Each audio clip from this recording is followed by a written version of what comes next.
high functioning anxiety isn't just the way you are. It's possible to get to a point where the fear, anxiety, and insecurity are no longer holding you back, and you can feel more calm, balanced, and confident from within. In this Beginner's Guide to High Functioning Anxiety episode, you will learn the basics about high functioning anxiety to get you started on your healing journey.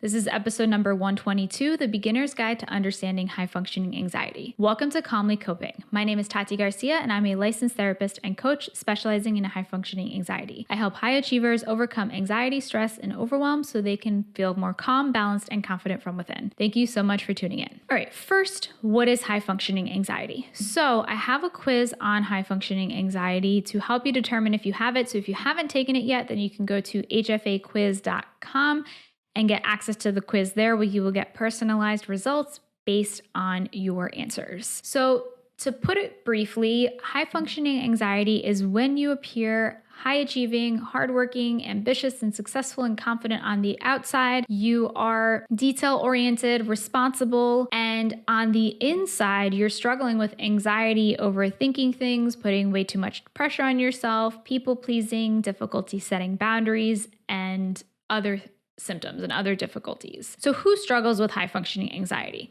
High functioning anxiety could be anybody, regardless of age, regardless of gender, regardless of race or career or social status. As long as you fit the criteria I previously explained, then you could be somebody who's potentially struggling with high functioning anxiety. Now, here's a question I get asked a lot is, what is the difference between high functioning anxiety and generalized anxiety disorder? So generalized anxiety disorder is a mental health diagnosis. And so like all mental health diagnoses, in order to meet the criteria for generalized anxiety disorder, it has to negatively impact your day-to-day functioning. So it has to make it more challenging for you to get your work done or to have healthy relationships or to take care of yourself. And this could be as a result of the symptoms you're struggling with, like the overthinking or the physical anxiety symptoms or the worrying, or it could be a result of avoidance. So maybe you're avoiding things that are uncomfortable or challenging for you, and then that's making it more difficult for you to live your life. There is overlap with high functioning anxiety and generalized anxiety disorder. So if you have HFA,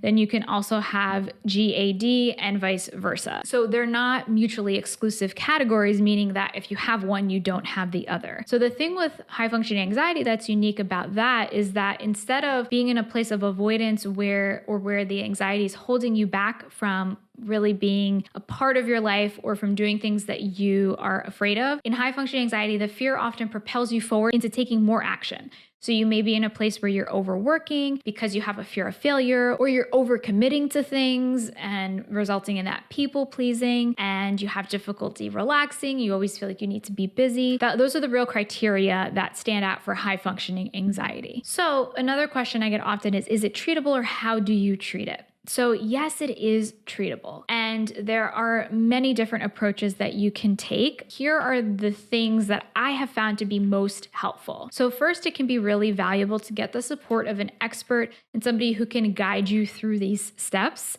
So that can be a therapist or a coach or somebody who can really help you to see maybe your blind spots or get through areas that are getting you stuck, especially because, let's say, with high functioning anxiety, if you're in a place of overworking, it might be hard for you to stop that because you're afraid, well, if I don't do this, then I'm not going to do well at my job, or I'm going to fail, or something bad's going to happen. And so having the support of an expert can help you to work through those fears and those struggles that are holding you back from making those positive changes. Another thing that can help is medication. And so this is something that people ask me about a lot as well. When it comes to medication, it absolutely can be helpful, especially when it comes to the symptoms of anxiety. So if you're really struggling with a lot of physical symptoms and you go to your doctor and they suggest this, it can be something that, you can try out to help you with the symptoms. However, the thing with taking medication is that it's not necessarily a long-term approach. So when you're taking medication, then you have to take that ongoing in order to manage the symptoms.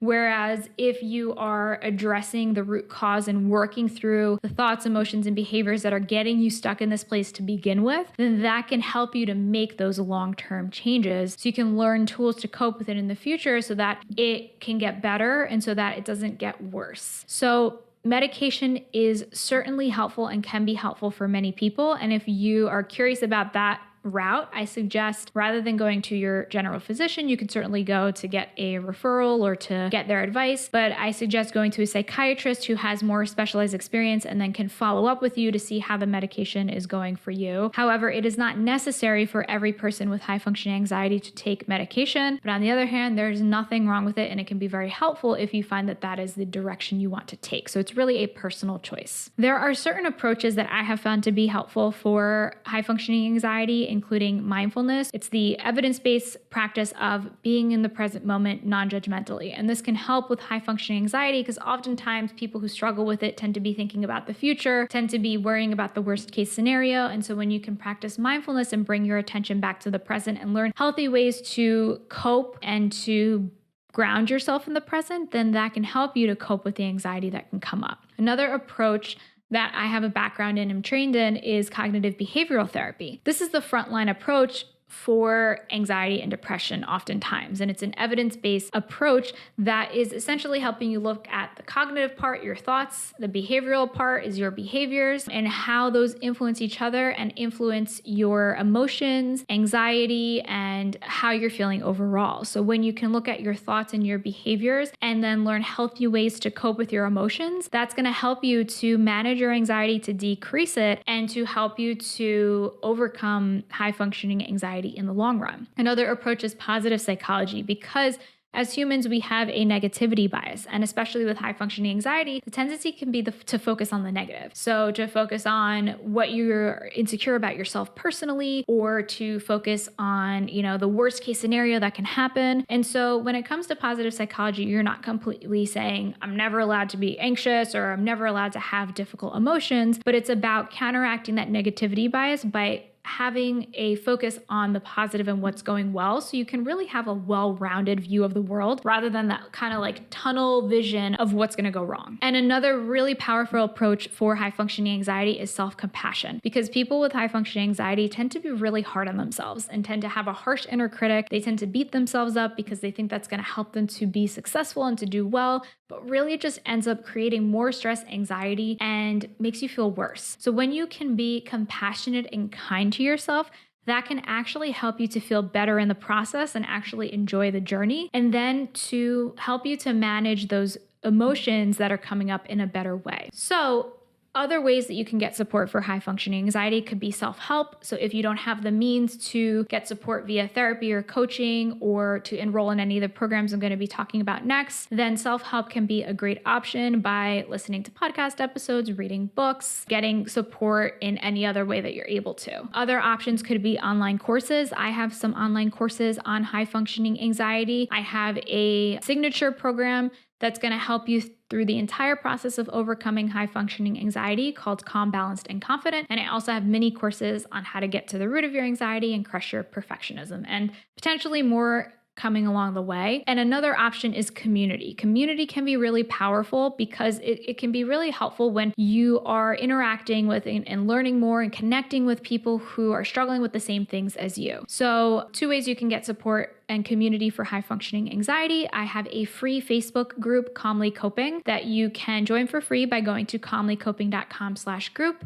And I also have a paid community, which you will get support along with live calls with me where I can answer your questions, and a curriculum to help guide you through learning different tools and techniques to overcome high functioning anxiety called the Calm and Ambitious Community. So I'm going to leave a link to my programs, courses, and membership below. So here are some practical steps that you can take if you've just discovered you have high functioning anxiety and you're not sure what to do next. So step 1 is awareness and understanding. So this is starting to become more aware of yourself and learn more about yourself so you can recognize your patterns and recognize when you're getting in a place of more anxiety or behaviors that are kind of continuing that cycle of anxiety or negative thoughts without judging yourself. So when you can start to become more aware of yourself, that's the first step to creating any positive change. And 2 great ways to practice and cultivate more awareness are through meditation or through journaling, just writing down your thoughts and emotions. Step 2 is to get to the root of your anxiety. So the root of all anxiety is fear. So getting to the root of what is really underneath that. If you find yourself in a place of people pleasing and having trouble saying no, what's the fear there? Is it a fear of judgment? Is it a fear of criticism or a fear of something bad happening?